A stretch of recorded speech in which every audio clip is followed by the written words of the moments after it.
Pessoal, hoje eu quero falar para vocês sobre o Alligator do Bill Williams. Quem é usuário do MetaTrader já deve ter se deparado lá no MetaTrader que tem dentro dos indicadores, no menu de indicadores, uma seção dedicada especialmente ao Bill Williams. Né? Confesso que está na minha lista há muito tempo o Bill Williams de me aprofundar no que ele está falando sobre trading. E aí me chama muito a atenção desse privilégio que ele tem dentro da plataforma do MetaTrader de ter os seus indicadores lá, uma seção dedicada para ele. Outros traders que também contribuíram com muitos indicadores para análise técnica não têm este privilégio. E hoje eu quero falar um pouco do Bill Williams e deste indicador dele que é o Alligator. Legal? Quem foi Bill Williams, tá? Bill Williams aí viveu de 1932 até 2019. Ele foi um trader de ações, commodities e forex, ou seja, opera basicamente tudo que a gente está operando e olhando aqui. Tá? E ele foi autor dos livros Trading Chaos, tem 2 edições, Traders Troubleshooting e New Trading Dimensions. Ele fala sobre psicologia do trading e ele usa o arcabouço teórico da teoria do caos. E aqui eu quero falar, né, logicamente um assunto bem denso, mas eu quero falar um pouquinho sobre teorias, né, sobre aquilo que acabam nascendo ideias e aplicações. A teoria, né, uma teoria nem sempre é algo que explica tudo, mas ela é utilizada no meio científico porque ela tem uma explicação boa, adequada, está no mainstream, ela tem aplicações. E uma teoria que está por base das finanças, que é amplamente aceita, apesar de todas as críticas que a gente pode fazer, mas quando a gente abre um livro de finanças, a gente vai ver algum momento sendo falado de hipótese de mercados eficientes do FAMA. Tá? Ela é uma teoria de mainstream. Tá? E a teoria do caos, tá? A teoria do caos aplicado às finanças pode ser o quê? Uma oposição, ela pode ser utilizada como uma oposição à hipótese de mercados eficientes, uma crítica à teoria de hipóteses eficientes. É um arcabouço teórico diferente, porque as teorias elas nos servem de pressupostos, a gente passa de algumas, vou falar crenças, mas a gente passa por aceitar algumas coisas para a gente conseguir desenvolver a partir disso. E uma teoria, por exemplo, dos mercados eficientes, ela nos leva, por exemplo, a utilizar séries estacionárias. O que são séries estacionárias?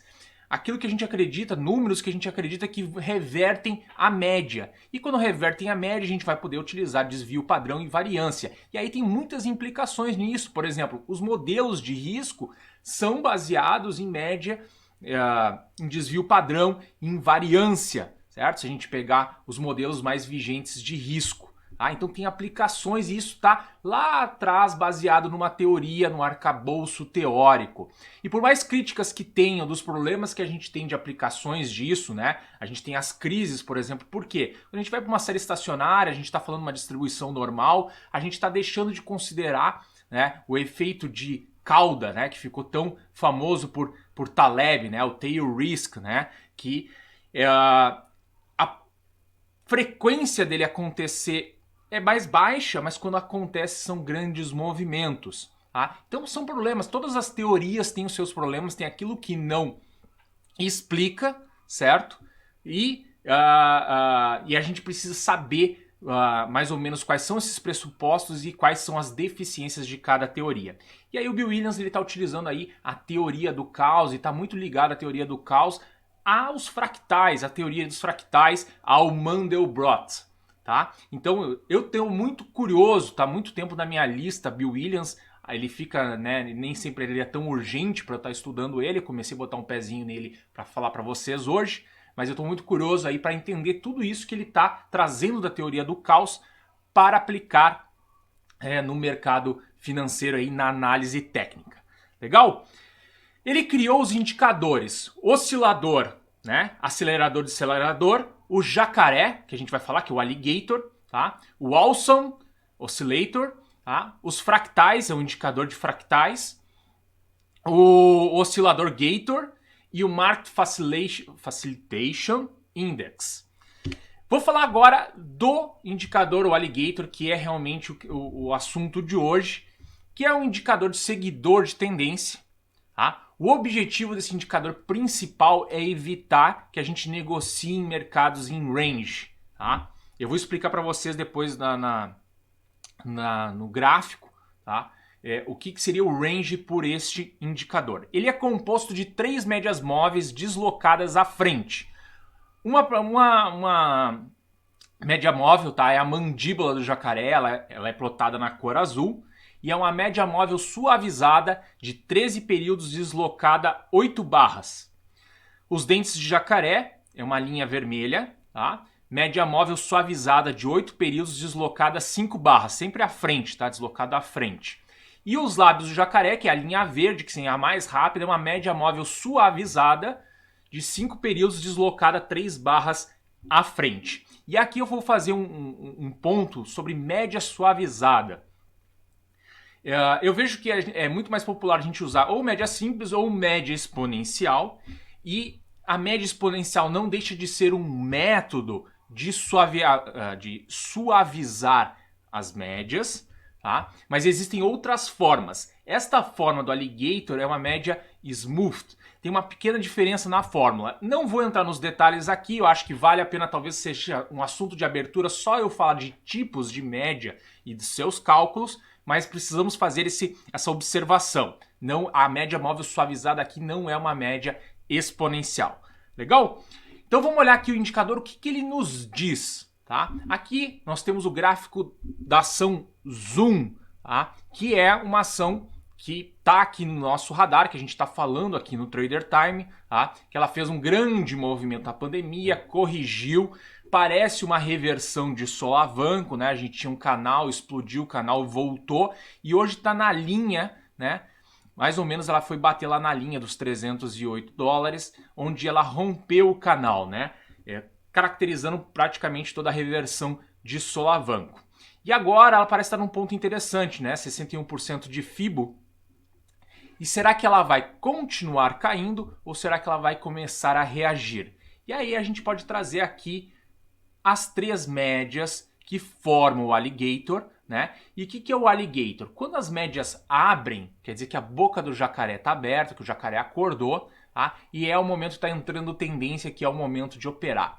Quando elas fecham assim, elas ficam amassadas, né? Elas ficam indefinidas, elas ficam muito próximas, é que acabou a tendência e é o momento de ficar fora do mercado. Como é que eu sei a direção? Se os preços estão acima, é uma tendência de alta, né? Acima das médias. Se estão abaixo, é uma tendência para baixo de venda. Se estão abaixo das médias. As médias também servem como suporte ou resistência, tá? Para os preços. E uma outra coisa também, né, que a gente pode observar pelo Alligator são falsos cruzamentos, né, da média mais rápida aqui, que podem ser formas da gente estar operando. Então vamos aqui, ó. No caso da Zoom, abriu aqui, né, começou uma tendência, os preços estão acima da média, né? Aqui é o momento de estar operando. Aí os preços corrigem, né? Fecha a boca do jacaré, é o momento que perde a tendência. Mas não há um descruzamento, né? Não há um cruzamento da média mais rápida dos lábios para baixo, tá? Então aqui poderíamos dizer que são falsos cruzamentos. E falsos cruzamentos também é uma oportunidade de operar. E vejam que tem um falso cruzamento e os preços ganham, né, tendência novamente e se aceleram. Então aqui abre de novo a boca do jacaré, é o período de operar, né? Depois há um descruzamento, ao contrário, realmente descruzou a média, né? Há uma abertura da boca do jacaré para baixo, né? E aí a gente faz a tendência, surfa a tendência para baixo. Então é mais ou menos isso que o indicador do Alligator está nos trazendo.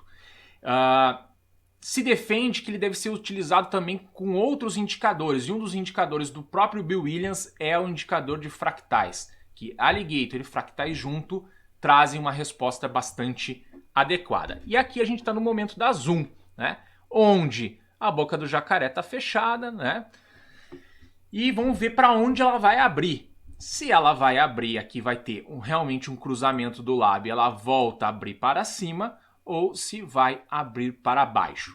Quando eu estava olhando o Zoom, Eu tinha pensado em olhar Zoom, por exemplo, por bandas de Bollinger, porque eu acredito que aqui, né, dado o número de candles que a gente está visualmente, eu já acredito que está tendo um estreitamento da banda de Bollinger.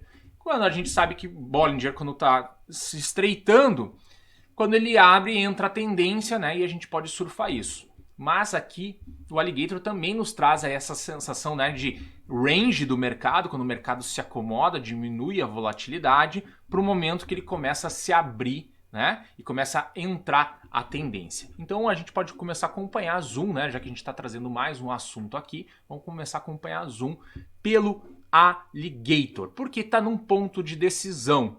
Tá? Se vai romper esses 308 dólares e perder os 61,8% de FIBO, ou se vai retomar essa tendência maior, onde levou ela quase a 588 dólares. Legal? Então esse é o assunto que eu queria trazer para vocês. Tá? Eu trouxe bastante coisa aqui. Tá?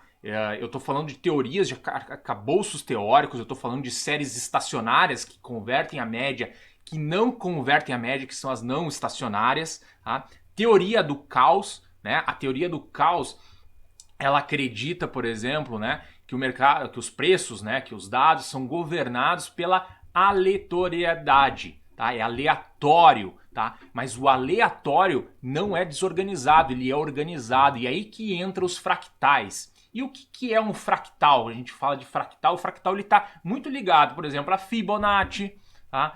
Tá ligado, por exemplo, a padrões harmônicos. O que é um fractal? Vou falar de um fractal aqui, ó, de um matemático que é o Sierpinski. Tá? Tem vários tipos de fractal. Até o próprio Mandelbrot, né, do conjunto de Mandelbrot, são fractais. Mas eu vou falar esse aqui que é mais fácil para a gente desenhar e explicar aqui. Ó. O que seria um fractal? Aqui nós temos um triângulo, ok? Se eu pegar esse triângulo e colocar esta divisão no meio aqui, eu tenho 3 triângulos da mesma forma. Então eu tenho um triângulo maior e 3 menores. Se eu continuar fazendo isto, eu vou dividindo esta figura em outros triângulos. Obviamente que meu desenho não é o mais geométrico, né, possível, né? Mas eu acabo dividindo. E se eu fizer isso se fizer isso muitas vezes, né, me fugiu a palavra, fizer muitas vezes, eu vou ver que esse triângulo maior ele é formado de vários triângulos de tamanhos diferentes, maiores até ficarem bem pequenininhos. Isso é um fractal, porque ele tem uma constância matemática. E a gente observa fractais na natureza. Tá?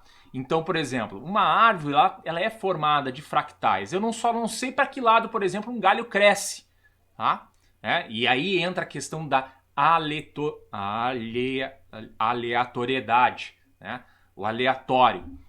Mas eu sei que é um sistema que é complexo e que é organizado, ele se organiza por fractais. Isso a gente pode levar para o mercado. O mercado ele é formado de pequenos padrões que vão se acumulando e vão formando padrões maiores, tá? Isso está ligado ao Fibonacci. Fibonacci é isso, né?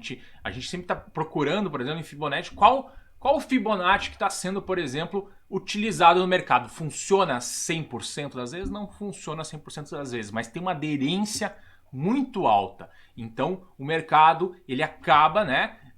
Se a gente for pela teoria do caos, pela teoria dos fractais, ele acaba se movendo nesses padrões, né?